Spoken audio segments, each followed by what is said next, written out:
It's not what we wanted. It's not a wholesale recall. It's a recall just for some tainted batches of remdesivir, like a contamination issue. What we really wanted is to see it removed from the market. The World Health Organization says it doesn't work. They put out that notice in November of 2020. They reiterated that guidance in May of 2021, the WHO Solidarity Group. It doesn't work. And in some people, it causes liver and kidney toxicity. So it should be pulled from the market altogether. We're through the pandemic now. It's not needed. I would never have one of my patients treated with it in the hospital. That's quite true. John Leake, my co-authors, broke the story on Courageous Discourse Substack. Everybody that go to Courageous Discourse, sign up, get the free email every day. Francis Collins, at the time, summer of 2020, was emailing Anthony Fauci and said, I wish you would have talked to me before you went to the Wall Street Journal for an interview. He said things are deeper and more complicated than you can appreciate, implying that the US and the Chinese were deep into a biological threat development program. They were developing SARS-CoV-2. They were creating it in the Wuhan Institute of Virology in order to get the whole world sick, right, in order to provide mass vaccination to the world. That was the goal of this entire COVID-19 pandemic. This has now been memorialized in recent legislation put out by the Biden administration in May of 2024. It's called dual-use pathogen guidance, meaning you can develop with the US government and foundations a virus that can wipe out the world and at the same time develop a vaccine to try to stop it. And it's very loosely regulated. There's no audits. There's no inventories. There's no federal fines or imprisonment for violation. It's basically a wide open game on for gain-of-function research. It's a green light for gain-of-function research. It's going on in universities all over the United States. I'm on a standing Arizona Senate committee, and I tasked the state. I said, listen, you need to do an inventory of where biological threat research is going on in your state. We need to do it in Texas. Every state Health and Human Services department and every single federal authority that has applicable oversight like HHS should jump on this immediately. Now, Robert F. Kennedy has said that if he is part of the new Trump administration, he's going to basically ban biological threat development right now. This whole dual use is going to go out the window. We can't guarantee that a threat's going to be created and there's going to be a sufficient answer. Just like with COVID-19, the virus really got people sick and the vaccines failed. This is a tool that was used in the World War II by the Third Reich, and then it was used in post-World War II Stalinist Eastern Europe. And it's essentially propaganda 101. Right. So the tautology here is take what you want to say or do and call it the truth. Right. And then anybody who disagrees with you, relegate them to spreading misinformation, malinformation, disinformation, and just kind of denigrate them. And that allows one to railroad their point of view or a narrative. And, these are rapidly emerging topics. There's things happening. Look at presidential politics. Look at world conflicts. There is no such thing as somebody holding agency over the truth and everybody else is spreading misinformation. This didn't exist in medicine prior to 2021. Now you can find papers in the peer-reviewed literature, declaring misinformation. There's actually an Oxford misinformation index. Well, how in the world can they apply that to another research paper? We're simply making observations and there's multiple points of view. So I don't use those terms. I reject them as propaganda. There is a propagandist who has a whole lecture series on this, and it's Peter Hotez at Baylor College of Medicine, Houston. He writes a book on this. He says it's the deadly rise of anti-science.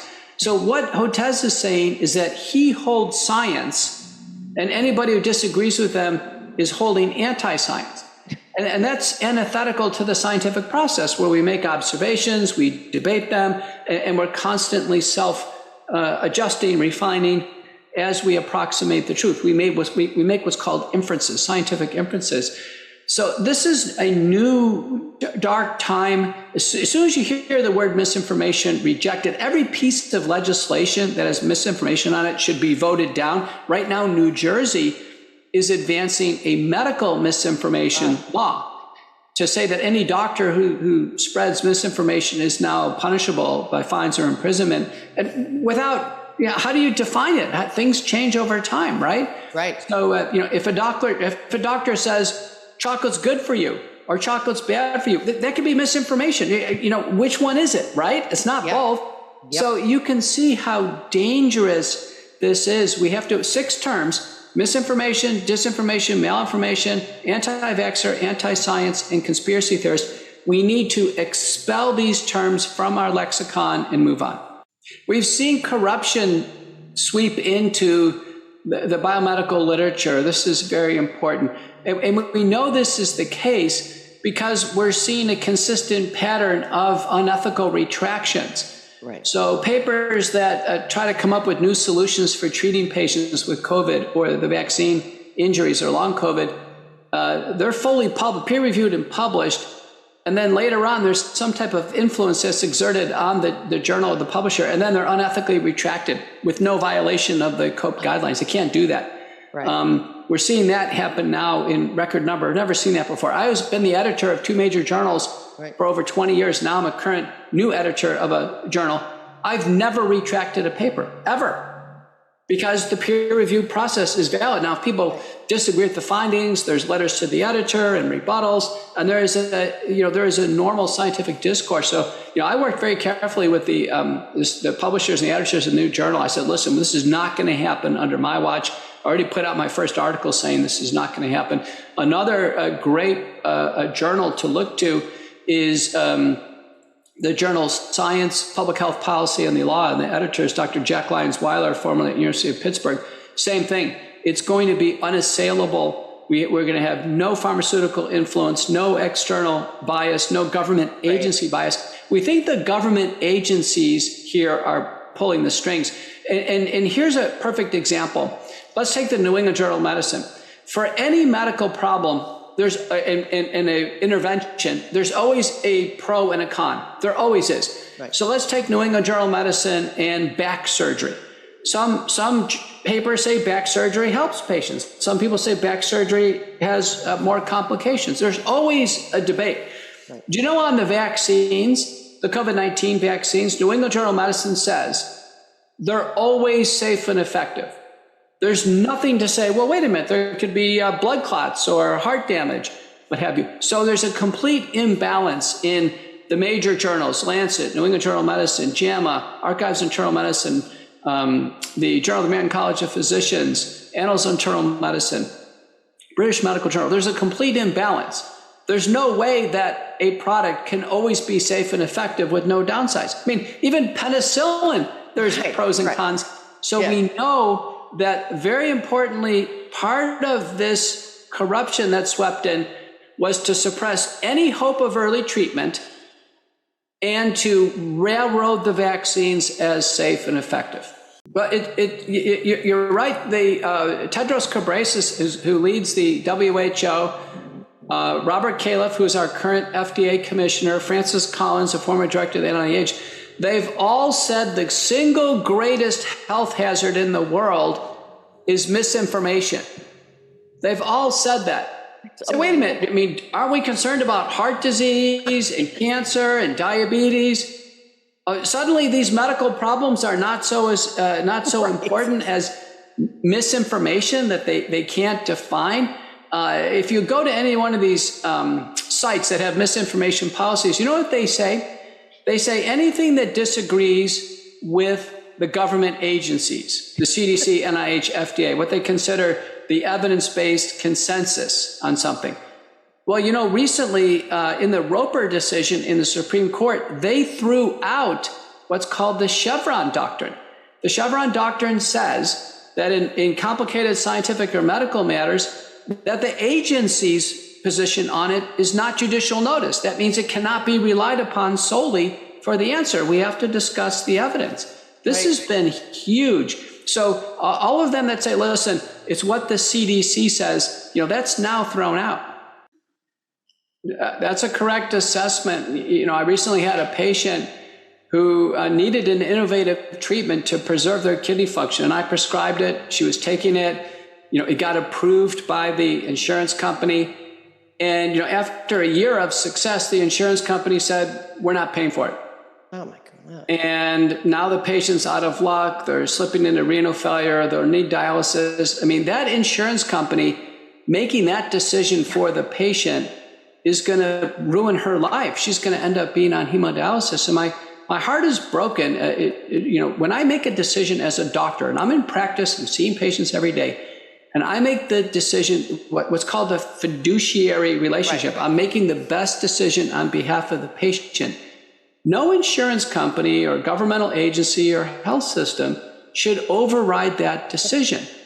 When it's a reasonable, prudent, evidence-based decision.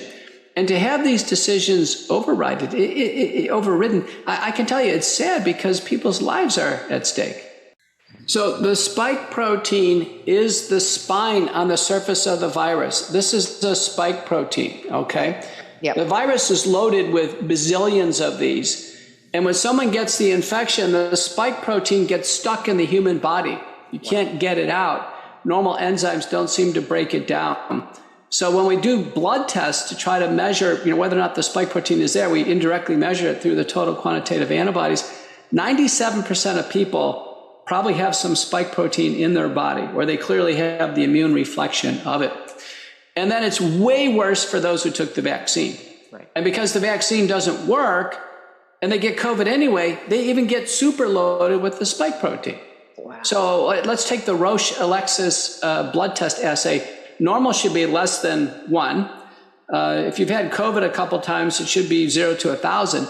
But over 1,000, we're almost certainly accruing spike protein in the body. I see patients, at 10 or 15,000 with heart damage, blood clots. Over 25,000 is unmeasurably high.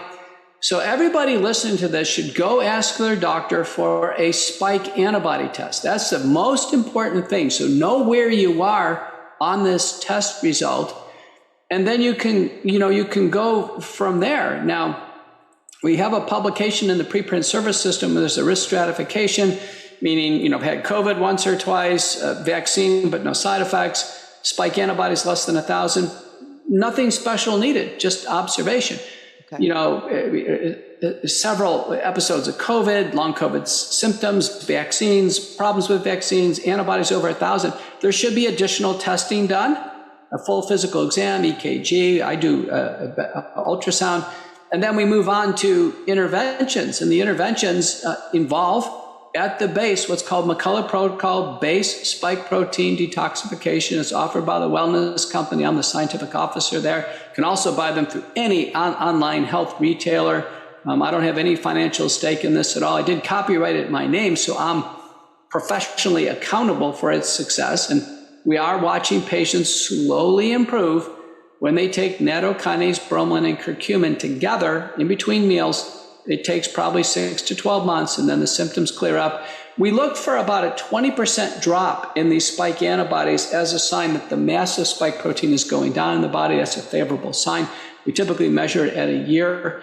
Fortunately, we're now able to get people out of these horrible neurologic syndromes, right, the various myopericarditis syndromes. It's really been gratifying to see. So look for McCullough Protocol base spike protein detoxification. It's a base because we can add other things. Right. Some doctors want to add N-acetylcysteine, vitamin C, vitamin D.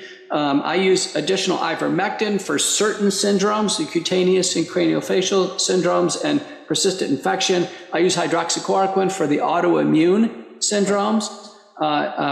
We use nicotine patch or gum for some of the neuropsychiatric symptoms at a low dose. That works. Hyperbaric oxygen, the data are very positive for that across the board, so we try to use that as much as possible. And then sweating and sauna is another good way to detoxify. But all of us have spike protein in our body. Again, virtually all of us. We need to get the blood test and then get on with detoxification. Well, the American Red Cross and the American Association of Clinical Blood Banking have been notified of concerns. They haven't found any evidence of concern, or they haven't expressed any concern.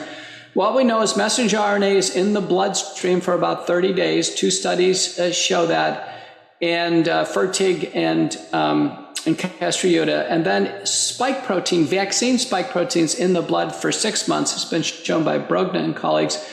Right now, from the beginning of the year to April, only 1.6% of Americans are taking shots. So it's a very, very low rate of people taking shots. Blood lasts on the shelf only 42 days.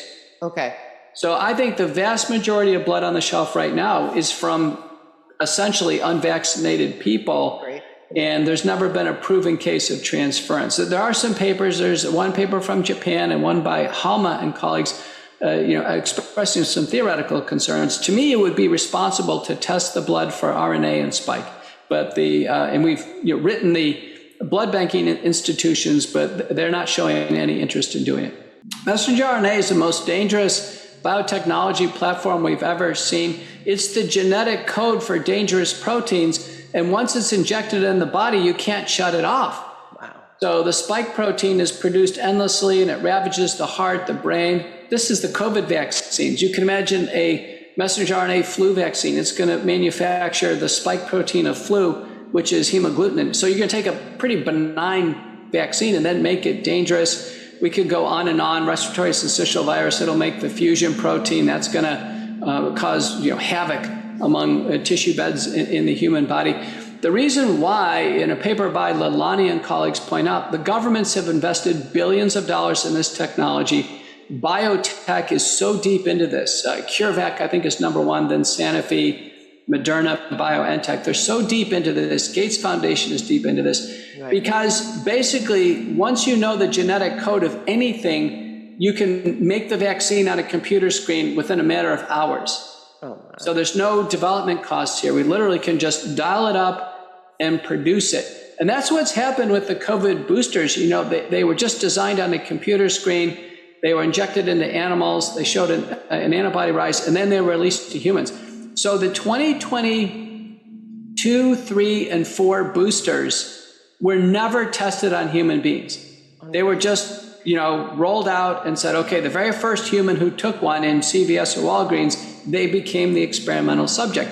And each one is now producing a different spike protein. We'd have to have the executive branch, through the Department of Justice, actually assign a special prosecutor. Yes. We'd have to identify targets, that is, perpetrators. They would include Ralph Barrick at the University of North Carolina, Chapel Hill, Peter Daszak at the EcoHealth Alliance, Anthony Fauci at NIAID, and then a Chinese foreign national, Dr. Xingling Li, the bat lady in Wuhan. Those 4 are the co-conspirators in the creation of COVID. Wow. And so then they'd have to be prosecuted for creating something and then trying to cover it up. I mean, the cover up is a big part of this, that essentially caused mass negligent homicide. Some people really did die of these shots. Now, there's a wider penumbra. For instance, Stéphane Bancel, the CEO of Moderna, he was working with Ralph Barrick. He had a material transfer agreement to test his vaccine against Barrick's virus. So this is before the COVID crisis came out. So Bancel is peripherally, potentially, he'd be at least a subject, if not a target. Another one is Peter Hotez. I've already mentioned him in Houston. He had biodefense grants for COVID vaccines in 2016, 2017 with Fudong University in China. Right. So he would need to be named at least as a subject, if not a target. So there's going to be a grouping of people involved, and then they'd have to be investigated. I think the 2 big crimes are fraud and then mass negligent homicide. Yeah. Now, it's going to boil down to, was there malicious intent or was there not? Was this intentionally released or inadvertently released? All that would have to come out, but we need special prosecutors to get to accountability. Right now, the congressional and Senate hearings, and I've been involved in these, They bring issues to light, hopefully to the point where there's enough awareness, and then we have to pull a trigger on the special prosecutor. I think all of your fan base, I know mine does as well, they should sign up for a One Wellness membership. This is very important. Right. Sign up for the membership. You'll get the emails. you'll actually get a discount on whatever you have to pay for a membership, which is wonderful. Right. And then the membership itself, plus additional promo codes, gives you deep discounts on the purchase. So please, just don't go to the website and buy stuff. You can save a lot more money if you get a membership. Now, the memberships have 3 levels. One is the One Wellness membership. That's the baseline membership, and you get a discount on everything you buy. The One Wellness, the One Wellness middle level membership gives free prescriptions. This is very important. Free prescriptions through America's first pharmacies. Very important. So you sign up, you get your name listed with the pharmacy, and your doctor can prescribe drugs, and they just come free, which is wonderful. And I've done it as a doctor. It's wonderful. And then you get discounts on the supplements and the kits. And then the last is the One Wellness Elite. That's a super duper membership. That one is free supplements, free prescription medications, and deep discounts on the kits. And because the kits are going to have a cost to them, definitely buy it under the umbrella of a membership. Very important. Now, everyone should have a kit at home. I like the one you have behind you, which is the light blue kit. That's very good for home. It'll cover nausea and vomiting after, getting sick with food poisoning. It'll cover bladder infection, bronchitis, yeast infection, a skin infection. The black kit is specific for COVID-19 and bird flu and influenza. So that'll give you what you need, renewable hydroxychloroquine, ivermectin, budesonide, azithromycin. Very, very useful. There's a red kit that is really good to go for these camping trips and out in the forest. It's got a prescription anti-staphylococcal antimicrobial mupirocin, super important. All the different bandages you're going to need. Great. It has, it can come with an EpiPen if you actually have a bee allergy. The green kit is the travel kit, especially going on cruises and going to Mexico, what have you. It'll cover all the illnesses you get there. And then lastly, now there's a kids pediatric kit. This is super important because now mothers can handle all these sore throats and what have you. Also, EpiPen if the kid has allergy to peanuts, which is super common. Yeah, you're right. I interviewed on my show Rosemary Gibson, who wrote China RX. And what happened is our Department of Commerce and the FDA completely let generic medication production get shifted to China. They undercut us. The Chinese government undercut us. There was no help for the generic manufacturers in the United States or Puerto Rico. They basically got gutted. Now we're completely reliant on China. Wellness company, we have our contracted pharmacies, which are doing great. We procure the best we can from India. Well, I think we think a little safer supply. But one of the ways you can stock up, if you will, is you can actually transfer your prescriptions over to the wellness company pharmacy through the mid-level and upper-level memberships. It's simply a call. You transfer the prescription numbers, and then your doctor can renew there. So that's going to give you a head start. I did that myself, honestly, because I take blood pressure medicines. I agree with you. If China wants to put pressure on us, their first pressure point is going to be limiting prescription pharmaceuticals. Well, boy, you really hit it. I think everybody ought to do a self-appraisal on their, what I call the holy trinity, which is diet, exercise, and sleep, and do everything they can to, healthier diets, boosting both aerobic and strength fitness activity, and then, paying attention to sleep hygiene, scheduling enough sleep and doing everything they can to improve their sleep. Very importantly, seek independent media and do like the shows like this, Mel K Show, and do your own research. Wellness companies doing a great job in helping people do their own research. Right now things are corrupted. So for instance, if you type in one presidential candidate in Google, it gives you information on the other one. Yeah. If you type in COVID vaccine side effects in Google, it says the vaccines are safe and effective. And you're like, wait a minute, that's not what I asked you. So you can tell things are corrupted. Everybody has to do their own research. Many people are no longer subscribing to cable TV. They're not. They can actually just get, through the various sources, get independent media. We recently did this at my house. We actually watched the Cowboys game. My wife figured out how to do it without having cable TV. Right. So, many of the people who follow us are in the age groups. They still have cable TV. They have to understand cable TV has become corrupted, just like these search engines have been corrupted. We're seeing an epic battle now between good and evil, free speech versus censorship. I don't think this is going to be solved by one presidential election. This is way bigger than this. Something is going on worldwide. By the way, all the battles we're talking about are happening everywhere in the world simultaneously. So it can't just be, Democrat versus Republican. There's something way bigger going on. I think in many ways we're being called to seek the truth, hold strong, and be bold and be relentless in our viewpoints. And don't let yourself get down, be suppressed, always see things on the positive side. It would take a lot of bias out of it. Only the United States and New Zealand allowed drug companies to advertise, but we should not allow the FDA or CDC to advertise either. Now, the CDC is advertising COVID vaccines. They only advertise Pfizer and Moderna. They never advertise Novavax. That's interesting. Our government agencies should not be in the business of vaccine or drug advertising. It ought to be in the doctor's office, in a proper healthcare setting. Get it off TV.